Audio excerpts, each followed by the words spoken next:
Welcome back to Daily Harmony, our journey through A Course in Miracles. There's a journey, isn't it? It is. Yeah. Absolutely. And we're diving deep today. We are. We're diving deep into Lesson 131 today. Okay. But before we get there, we have to acknowledge, yesterday's lesson, Yeah. Lesson 130. Yeah, like stepping stones, you need that foundation. We do. Yeah, We always do. we do. So 130, we won't go into specifics, but it's definitely important. It is. It's sort of setting the stage for what we're going to be looking at today. It is. Because what we're looking at today is a lesson that I think offers a lot of hope. Yeah. In its title alone. And that's Lesson 131. No one can fail who seeks to reach the truth. No one. I love it. It's amazing, isn't it? I love that. So let's unpack that because, at first glance, it seems like, okay, that's a very straightforward statement. Right. But I think there's a lot there. So what is the core teaching that we should be getting from this? The idea is that the very act of seeking truth, just that, the desire, the yearning for truth, ensures success in your spiritual journey. It's so powerful because it doesn't say you have to be perfect or that it has to be this linear sort of upward trajectory. It really is saying just that genuine desire is what will bring you to the truth. I love that. It's not about the perfect steps. It's about the direction we're heading in. Yes. So Yeah. Can you give me like a real world example of how this might play out? Especially, because I think sometimes we can feel like we're going in circles. Oh, absolutely. And the Course acknowledges that there's going to be lots of ups and downs. You're going to feel like you're going in circles. But think about maybe you're trying to understand a really complicated math problem. And so you keep trying different formulas and maybe reading and you get confused. But the desire to understand it, to crack the code of that math problem, that desire keeps you going until you finally understand it. And I think that's true for anything in life. We can apply that to so many things, whether it's a relationship or a career or even, how to bake the perfect cake. Sure. As long as you have that desire, eventually you'll get there. And with the Call I, it talks a lot about illusions. And so sometimes we can think of it as we're in a maze. But that desire for truth, it's like there's this magnet pulling us through that maze. Yeah. So even if we take a wrong turn, even if we hit a dead end, that desire remains. Right. And that's what will eventually get us out of that maze. So, in the world, we're often taught that success is measured in what we achieve. It's external. Right. It's accomplishments. It's, the things that we can show people. Mm-hmm. But ACIM has a very different way of looking at things. Yeah. So in the context of this lesson, what's the significance of this internal focus, this seeking, this desire? It's huge. I mean, if you think about it, so much of our suffering comes from judging ourselves, comparing ourselves to others, and looking at what we haven't accomplished or achieved yet. Yeah.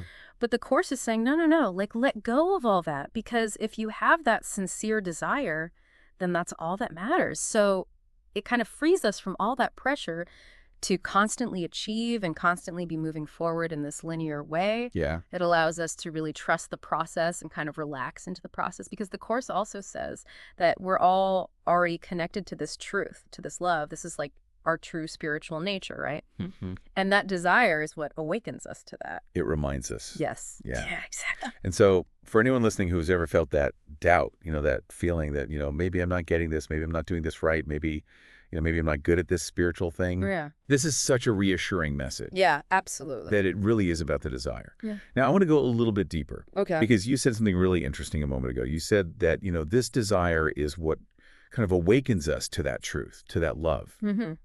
What is it about the intention, about that desire, that is so potent, according to ACIM? Well, the Course teaches that reality is one of perfect unity and love. Okay. But we don't experience that most of the time. We experience, this world with all of its challenges and its frustrations and its suffering. Right. And the Course says that is a result of our own minds. It's a projection of our own mistaken beliefs. So when we set the intention to seek truth, what we're doing is we're kind of turning our minds away from these illusions, these false perceptions. Mm-hmm. We're choosing to align ourselves with that underlying reality of love. I see. It's like, if you have a radio and you want to listen to a particular station, that signal is always there. Right. But you need to tune your dial to that frequency. Right. And the intention is like tuning the dial. It's focusing in on the frequency we want. Yes, exactly. And our true self already knows this truth. The intention is just reminding us. It's waking us up to what we already know deep down. So the desire is the tuning mechanism. Exactly. Okay, I love that.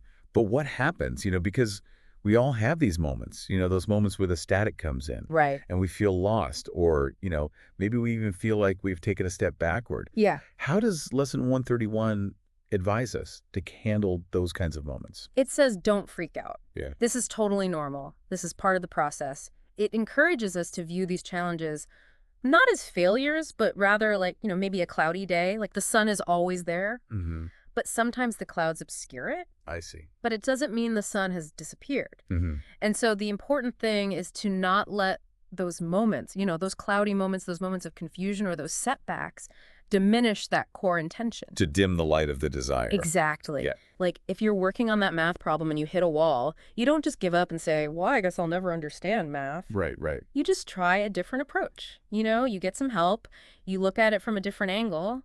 And it's the same thing with our spiritual journey. If we hit a setback, it might just mean we need a different perspective, or maybe we need to look at a particular belief that we're holding on to. Yeah. But it doesn't mean we've failed or that we're off track completely. It's just an opportunity to course correct.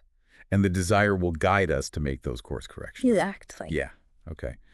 So it's not about a smooth, uninterrupted journey. It's not. It's going to be messy. It's about the resilience, Yes. about the persistence of that intention. Yes. Okay. Now, I want to talk about some of the practical things we can do. Yes. Because the Course gives us some real-world steps, It does. Not just concepts, but things we can actually do Absolutely. to help us live this lesson. Yeah. And the first one that it talks about is personal reflection. Yeah. So how can we use reflection to really deepen our understanding of Lesson 131? I love this because it's basically taking inventory. It's looking back at your life and thinking about times when you really, really desired something. It could be anything. It could be, maybe you were going through a really hard time and you just longed for some peace. Or maybe you had a question that you really wanted an answer to. And you just kept searching and searching and searching, and eventually you found it. Think back to those times even before you were studying ACIM, when you had that experience of seeking and finding. Yeah. Because that will strengthen your faith that this principle really works. It's like gathering evidence from our own lives. Yes, exactly. And it's so powerful because it helps us see that, oh, wow, even back then when I wasn't even aware of this teaching, I was already living it. Mm-hmm. I love that. Yeah. What's another one? Another really practical tool is a mindfulness exercise. And this one is really simple. You can just take a few minutes each day and just sit quietly and just focus your attention on your desire to know the truth. You don't have to try to achieve anything. You don't have to have any big insights. Just focus on that. You can even say it to yourself, my deepest desire is to know the truth. Mm-hmm. And as you're doing that, you're going to notice that your mind wants to wander. Of course. It's going to come up with distractions and doubts and all sorts of things. Right. But just notice those thoughts without judgment. Don't get caught up in them. Just let them pass by like clouds in the sky. Mm-hmm. And just gently bring your attention back to that intention. To the desire. Yes. And what this does is it cultivates a conscious awareness of that commitment. Yeah. And it strengthens that mental discipline. Yeah, it's like building that muscle. Yes. That muscle of intention. Yes, exactly. Yeah, I like that. And then we also have daily affirmations. Yes. So what's the specific affirmation for this lesson, and how do we use it? Okay, so the affirmation for Lesson 131 is, I cannot fail when I seek the truth. I love it. It's so good, It's right? so powerful. It is. And so the idea is to repeat this affirmation to yourself throughout the day. And especially when you are faced with a challenge, when you're feeling uncertain, or when those doubts start creeping in, because they will. That's just part of being human. Right. But in those moments, just repeat that affirmation to yourself. I cannot fail when I seek the truth. And what that does is it really starts to reprogram your mind. Yeah. Because you're replacing those old limiting beliefs with this new powerful truth. Right. It's like giving ourselves a pep talk. Yes, exactly. Yeah. Okay, and then the last practical application is journaling. Ah, journaling. So how can we use journaling to sort of explore and work with this lesson? Okay, so for this one, try writing about a specific situation in your life where you felt this really strong pull towards truth. Maybe you were really searching for an answer, or maybe you were trying to understand a situation or a relationship. Mm-hmm. And so Just write about what was going on, what were your feelings at the time, what steps did you take, and what was the outcome. And really pay attention to how that desire for truth, how did that fuel you? How did it help you to keep going even when things were difficult? And you can also use journaling to explore any fears or doubts that came up. Right. Were you afraid of what you might find? Were you afraid of failing? And how did staying committed to the truth, how did that help you overcome those fears? Right. Because, when we write things down, it really helps us to understand them better. It makes it real. It does. It makes it more concrete. Yeah. And it gives us a record Yes. of our own journey. Yes. Yeah. So all of these practices, the reflection, the mindfulness, the affirmations, the journaling, they're all tools to help us live this lesson. They are. Not just think about it. Yes. Not just understand it intellectually, but really make it a part of our lives. Absolutely.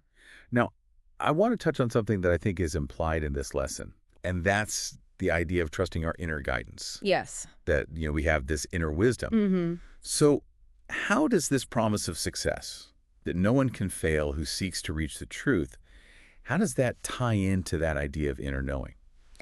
It's a beautiful point because it suggests that if we're guaranteed success just by seeking, there has to be something within us, some kind of inner compass that knows the way. Right.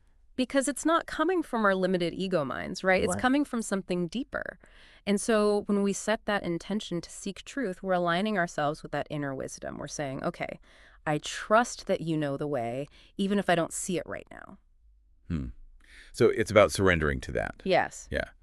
But we're human, and sometimes that can be really hard. Oh, it is. We doubt, we question, we second-guess ourselves. So any advice on how we can cultivate that deeper trust, especially when things are, when we're feeling uncertain? Well, all of those practical applications that we just talked about, the affirmation, the journaling, taking those quiet moments to reflect, all of those things strengthen that connection. Right. But I think it also comes down to how we choose to see the challenges. Because if we can shift our perspective and view those challenges not as failures, but as opportunities for growth, then we're much less likely to get derailed. We're much more likely to trust that process. Right, because the desire is still there. Exactly. And every time we come back to that desire, every time we reaffirm that intention, we're deepening that trust. Like we're saying, okay, I'm still here. Yes. I'm still seeking. Yes. Yeah. Yeah. Okay. So as we begin to wrap up our deep dives into Lesson 131, what's the key message, the one thing that you really hope people will take away from this? That you can't fail. I mean, that's the big one, right? Mm-hmm. That your sincere desire for truth, for love, for peace, for connection, that is what will ultimately lead you to it. Yes. And that's such a powerful message in a world that's constantly telling us that we need to do more, be more, achieve more. Yes. The Course is saying, no, you already are enough. Just seek. Yes. And you will find. You will find it. Yeah. Wonderful. Thank you so much for guiding us through this. Oh, my pleasure. It's always a pleasure to dive deep with you. Yes. And thank you all for joining us on Daily Harmony. Don't forget to like, share, and subscribe. And we'll see you tomorrow as we continue our journey through A Course in Miracles. Bye.